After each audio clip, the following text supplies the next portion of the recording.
பாருங்க.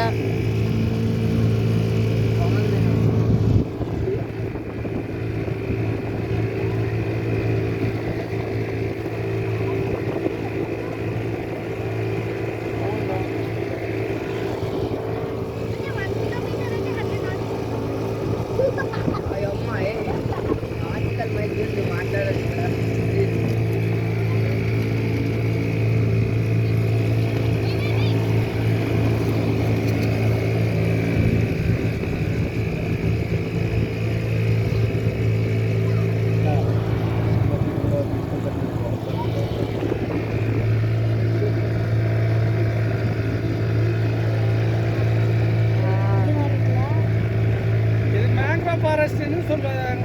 மேங்க்ரோவ் ஃபாரஸ்ட்டுங்கிறது சதுப்பு நில காடுன்னு சொல்லுவாங்க. இந்த மரத்தினுடைய பேர் வந்து தமிழில் சுரப்புன்னு சொல்லுவாங்க. பயாலஜி நம்ம வந்து ரைசோபரான்னு சொல்கிறது. ஒவ்வொன்றும் சதுப்பு நில காடுங்க. இது ஓரத்தில் மட்டும் இந்த மரம் இருக்கும். உள்ளுக்குள்ளே பார்த்தீங்கன்னா கண்டல், தில்லை, உமரி, கருங்கண்டன்னு நிறைய வகையான செடிகள் இருக்கும். இந்த சுரப்புண்ணை வந்து இந்த உப்பு தண்ணியை ஃபில்ட்ரு பண்ணி எடுத்துக்கும். அந்த ப்ரௌன் கலரில் இருந்துருப்பாங்க ரூட்டு, அது ரெஸ்பிரேட் ரூட்டுன்னு சொல்லுவாங்க. அது உப்பு தண்ணியாக ஃபில்டர் பண்ணி நல்ல தண்ணியாக எடுத்துக்கும். அதில் டைப் உள்ளது. அதிலே உள்ளே தெரியறதுலாம் வந்து இந்த கண்டல்னு சொன்னோம்ல, அதனுடைய பேர் வந்து பயாலஜியில் வந்து அவிசினியான்னு சொல்லுவாங்க. எல்லா மரமும் அந்த லீப் மூலயமா கார்பன் டை ஆக்சைடு எடுத்துக்கும், ஆக்சிஜனை கொடுக்கும். அது வேறு மூலயமா செய்யும். கீழே வேறு மேலேயும் வரும். அதெல்லாம் உள்ளுக்குள்ளே தான் இருக்கும். அந்த ஓரத்தில் பார்க்க முடியாது. நான் அந்த தில்லை அதெல்லாம் வந்து அங்கே உள்ளே போகக்குள்ளே காட்டுற பாருங்க. இது 3000 ஏக்கர் பரப்பளவில் இருக்குது. 4446 வாய்க்கால் வருது. இதில் ஏசியா செகண்ட் லார்ஜஸ்ட்.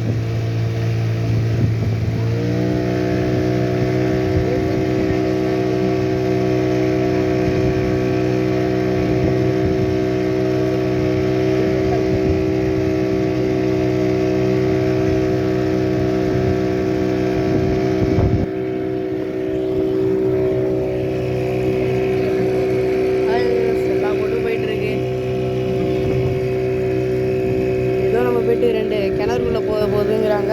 என்னன்னு தெரியல. கிணறு பார்க்கறதுக்கு நம்ம என்னன்னு தெரியல. இன்னும் கொஞ்ச நேரம் கழிச்சு பார்ப்போம். அதை திரும்பி எடுத்துகிட்டே இருக்கணும். பாருங்க.